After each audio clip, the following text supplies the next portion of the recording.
அத்தியாயம் 66. ஆபத்தும் சம்பத்தும். போன அத்தியாயத்துல கொள்ளை மரக்கலம் வழக்கமா போகிற கார்டாபி முனைக்கு போகாம இளஞ்செழியனோட யோசனைப்படி கொள்ளை தலைவனோட ஒப்புதலோட கானா துறைமுகத்தை நோக்கி போய்கிட்டு இருந்ததை பார்த்தோம். அதை தொடர்ந்து கானா துறைமுகத்தை நெருங்க ஆரம்பிச்சதோ கொள்ளையர் மரக்கலத்தோட பந்தங்களையும் விளக்குகளையும் அணைக்க உத்தரவு போட்ட இளஞ்செழியன் கொள்ளைத்தலைவன் அறையில இருந்த விளக்கு மேலையும் ஒரு துணிய போட்டு அதை மறைச்சிட்டு தலைவனை தளத்துக்கு கூட்டிட்டு போய் அங்க தூரமா தெரிஞ்ச துறைமுகத்தோட கலங்கரை விளக்கத்தை சுட்டி காட்டி அது இன்னும் எத்தனை தூரம் இருக்கிறதுன்னு கேட்டான். கொள்ளைத்தலைவன் முதல்ல மரக்கலத்தோட பக்க பகுதிகளை பார்த்துட்டு திரும்ப கலங்கரை விளக்கத்தை பார்த்தான். பின் தூரத்துல இருந்து வந்த காத்த கொஞ்ச நேரம் சுவாசிச்சுட்டு இன்னும் 20 ஸ்டேடியாக்கள் இருக்கின்றனன்னு சொன்னான். அவன் காத்த மோப்பம் பிடிச்சதுல ஏதோ காரணம் இருக்கணும்னு புரிஞ்சுகிட்ட இளஞ்செழியன், இன்னும் 20 ஸ்டேடியாக்களா? அப்படியானால் 3ஆம் ஜாம இறுதியில்தான் மரக்கலம் துறைமுகத்தை அடைய முடியும்னு சொல்லி ஏதோ சந்தேகம் கேட்கிறவன மாதிரி கொள்ளைத்தலைவனை பார்த்தான். அதை கேட்டு கொள்ளைத்தலைவன் சத்தமா சிரிச்சிட்டு, 3ஆம் ஜாம இறுதியிலா? 4ஆம் ஜாம இறுதியில் அடைந்தாலே ஆச்சரியம். இத்தனை நாள் நாம் பயணம் செய்தது ஒரு பெரிய விஷயம் அல்ல. இந்த 20 ஸ்டேடியாக்களை கடப்பதுதான் மிகவும் கஷ்டம். கப்பல் சுக்குநூறாக உடையாமல் துறைமுகத்தை அடைய என்ன செய்யப் போகிறாய்? தமிழர்கள்தான் தந்திரசாலிகளாயிற்றே. அந்த தந்திரத்தை கொஞ்சம் அராபிய பாறைகளிடம் உபயோகித்துப்பார்னு சொல்லிட்டு திரும்பவும் சிரிச்சான். கொள்ளைத்தலைவன் சொன்னது புரியாததால எதற்காக இவன் நகைக்கிறான்? பாறைகளில் இந்த மரக்கலம் மோதினால் இவனுக்கு நஷ்டம் இல்லையா? இல்லை, மற்ற கொள்ளைக்காரர்கள்தான் அத்தகைய அபாய எல்லைக்குள் புக சம்மதிப்பார்களா?ன்னு யோசிச்ச இளஞ்செழியன் கொள்ளைத்தலைவனை பார்த்து, தமிழர்களிடம் தந்திரம் உண்டு தலைவரே. ஆனால் நிலைமையை உள்ளபடி அறிந்தால் தந்திரத்தை பயன்படுத்தலாம். ஆகையால் மரக்கலம் கானாவை அடைவதில் என்ன ஆபத்துக்கள் இருக்கின்றன? புரியும்படி சொல்லுங்கள்னு கேட்டான்.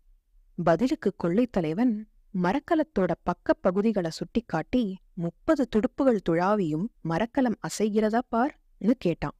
இளஞ்செழியன் அப்பதான் அந்த ஆச்சரியத்தை பார்த்தான்.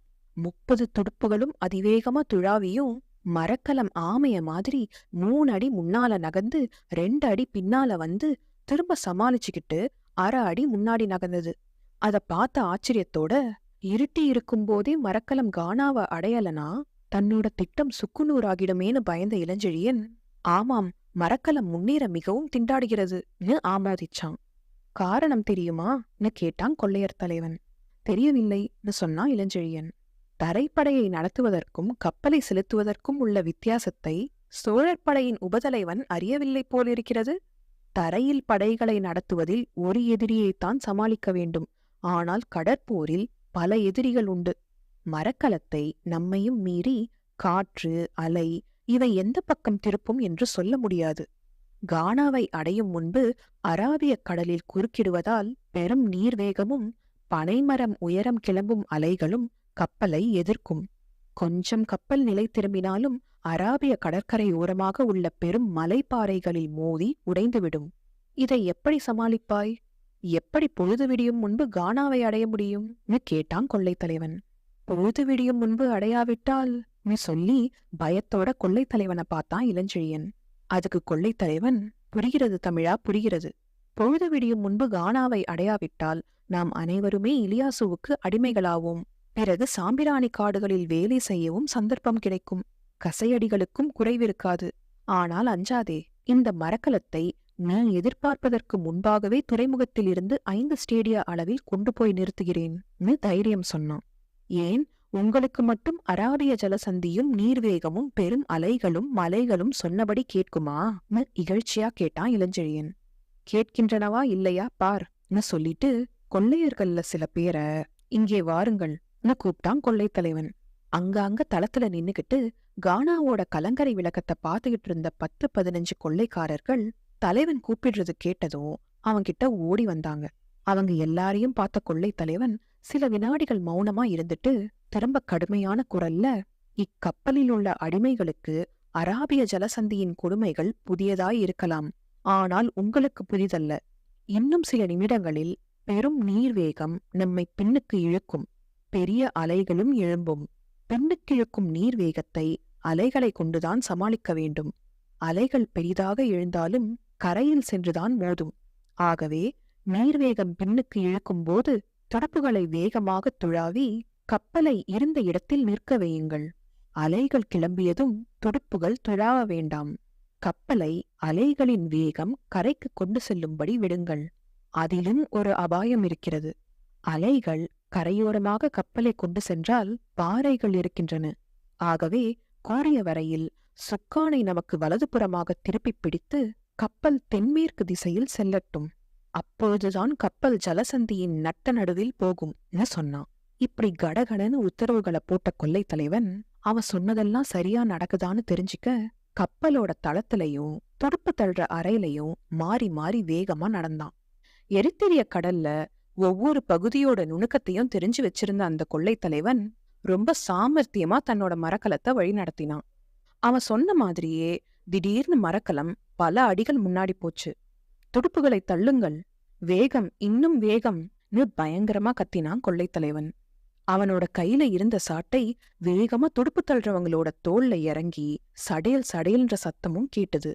அதே சமயத்துல அதிகமா காத்து அடிச்சதுனால அலைகளும் பெருசா எழ ஆரம்பிச்சது. மரக்கலம் பல திசைகள்ல இழுபட்டு சில சமயம் கவிழுற மாதிரி ஆடிச்சு. அந்த பயங்கர அலைகளை பார்த்துக்கிட்டு இருந்த இளஞ்செழியன் கூட அந்த கப்பல் ஆடின ஆட்டத்துக்கு ஒரு மூலையில போய் விழுந்தான். கொள்ளைக்காரர்கள் அந்த பயங்கரமான இருட்டுல, அந்த சூறாவளி காத்துல, அலைகளோட எழுச்சியில அசாதாரணமா கப்பலை ஓட்டி அவங்க எவ்வளவு சிறந்த மாலுமிகள்ன்றத காட்டினாங்க. அந்த சூறாவளியில தத்தளிச்சுக்கிட்டு இருந்த மரக்கலத்துக்குள்ள அலைகள் நீரை வீசினதுனால தளத்துல இருந்த எல்லாருமே பூரணமா நனைஞ்சிருந்தாங்க.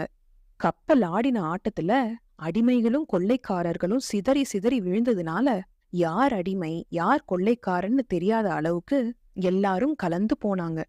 அவங்க எல்லாரும் ஒருத்தருக்கொருத்தர் பிடிச்சுக்கிட்டு சமாளிச்சுக்கிட்டு அவங்களுக்கு உதவியும் செஞ்சுக்கிட்டாங்க. அந்த பயங்கர நிலையிலையும் கொள்ளை தலைவன் பயமே இல்லாம கப்பலோட எல்லா முனைகளுக்கும் போய் கப்பலை செலுத்துற முறைகளை சொல்லி கடகடன்னு உத்தரவுகளை கொடுத்துக்கிட்டே இருந்தான். இப்படி அலைகள் எழுறப்போ மேல் எழுற கப்பலை அதோட வேகத்திலேயே கலங்கரை விளக்கத்தை நோக்கி ஓட விட்டோம். எதிர் திசையில நீர்வேகம் அதிகமாகறப்போ தடுப்புகளால கப்பலை அதே இடத்துல நிக்க வச்சும் சுக்கான பிடிச்சி மலைப்பாறைகளை கப்பல் நெருங்காம தடுத்தோம். சாமர்த்தியமா கப்பலை செலுத்தின கப்பல் தலைவன் அரை ஜாமத்துல கரைக்கு பக்கத்துல கப்பலை கொண்டு போனான். தலைவனோட உத்தரவுப்படி அடிமைகள் தளத்துல இருந்த தண்ணீரை எல்லாம் மரவாளிகள்ல வாரி கடல்ல கொட்டினாங்க. கரைக்கு பக்கத்துல வந்ததுமே மரக்கலம் கொஞ்சம் சாந்தமாச்சு.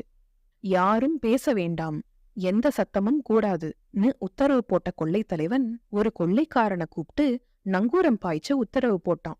முதலை கொழுப்பு தடவினதுனால தண்ணீரொட்டாத கயிறுகள்ல இணைக்கப்பட்ட இரும்பு சலாகைகள் நீருக்குள்ள இறக்கிவிடப்பட்டதுமே கப்பல் திடப்பட்டு நின்னுது.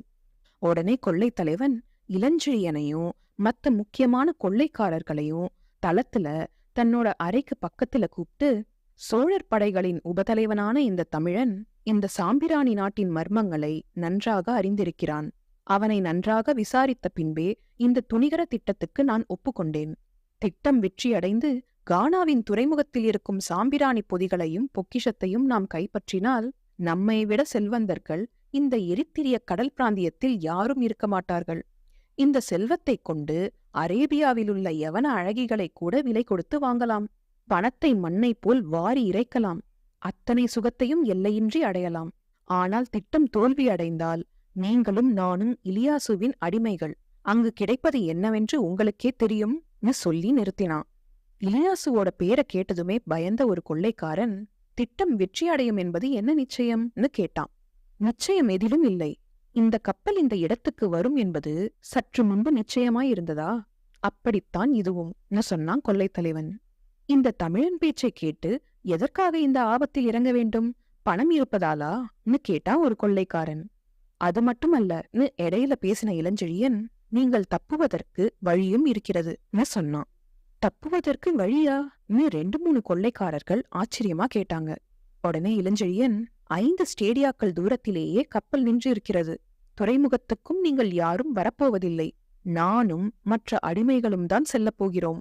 இலியாசுவின் காவலரிடம் நாங்கள் சிக்கிக்கொண்டால் உடனே நங்கூரத்தை எழுப்பிக் கொண்டு நீங்கள் ஜலசந்தியின் நீர்வேகத்தில் மரக்கலத்தை செலுத்திவிடலாம். சாம்பிராணி தோட்டங்களில் நாங்கள்தான் கசையடிப்பட்டு அடிமை வேலை செய்வோம்னு விளக்கினான். அதை கேட்டு ஒரு கொள்ளைக்காரன், நீங்கள் துறைமுக காவலரிடம் அகப்பட்டு கொண்டீர்களா அல்லவா என்பது எங்களுக்கு எப்படி தெரியும்னு கேட்டான். அதுக்கு, அதோ பார்னு எதிரில இருந்த கலங்கரை விளக்கத்தையும் மத்த விளக்குகளையும் பந்தங்களையும் காட்டின இளஞ்செழியன், கப்பலிலிருந்து இறங்கி நீந்தி செல்லும் நாங்கள் எப்படியும் அந்த விளக்குகளுக்குள் நுழைந்துதான் ஆக வேண்டும். அப்படி நுழைந்தால் காவல்காரர்கள் எங்களை எதிர்ப்பதையும் பிடிப்பதையும் இங்கிருந்தே நீங்கள் காணலாம். வெளிச்சத்தில் இருப்பது உங்களுக்கு தெரியும். விளக்குகளை அணைத்துவிட்டு வெளிச்சத்துக்கு அப்பால் இருட்டில் நிற்கும் இந்த மரக்கலத்தில் இருக்கும் உங்களை அங்கிருப்பவர்கள் பார்க்க முடியாது. ஆகவே நாங்கள் அகப்பட்டுவிட்டால் நீங்கள் கப்பலை செலுத்திக் கொண்டு போய்விடலாம்.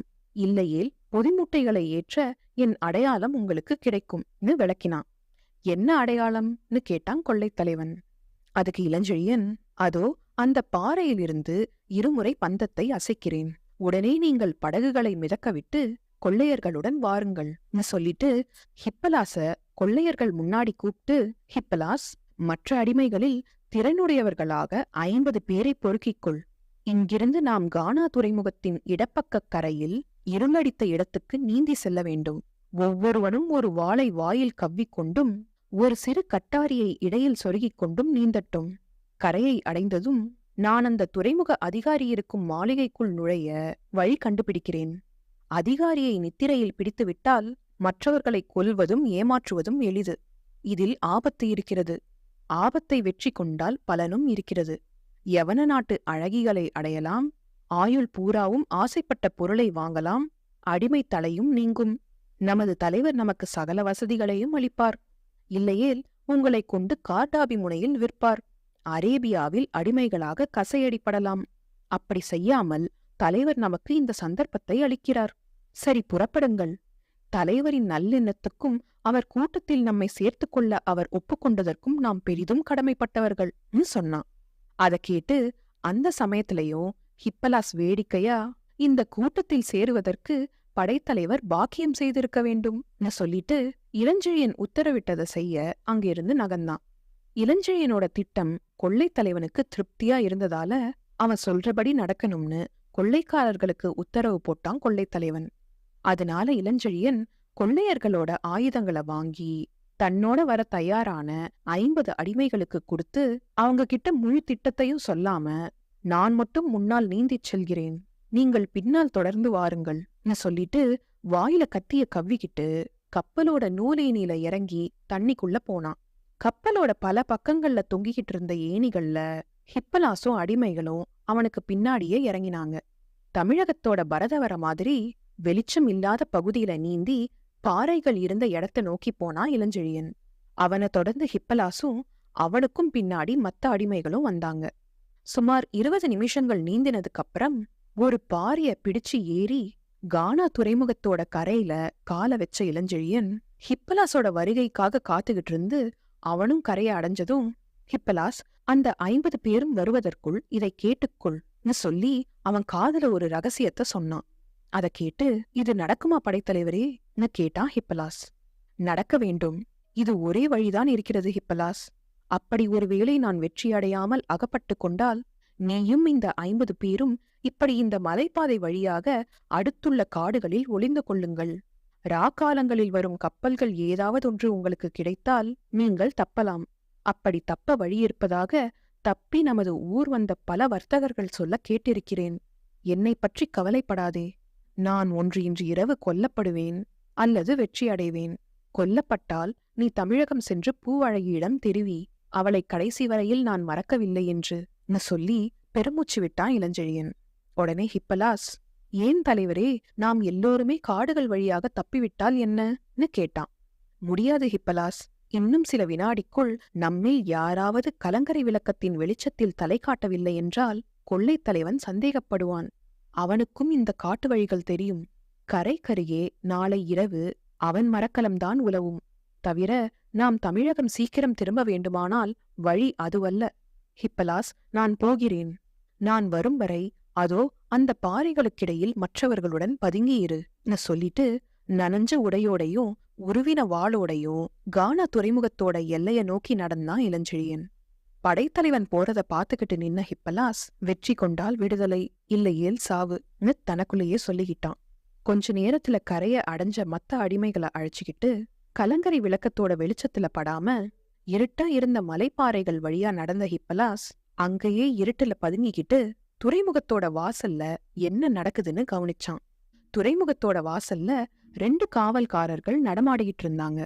அடுத்த சில நிமிஷங்கள்ல அவங்கள நோக்கி சாவதானமா நடந்து போன இளஞ்செழியனோட உருவத்தை பந்தங்களோட வெளிச்சத்துல பார்த்த ஹிப்பலாஸ் அடுத்து என்ன நடக்கப் போகுதோன்னு பயந்துகிட்டே நின்னான். அடுத்த நொடியே அவனோட பயம் 1000 மடங்கு ஜாஸ்தி ஆகிற மாதிரியான ஒரு சம்பவம் நடந்தது.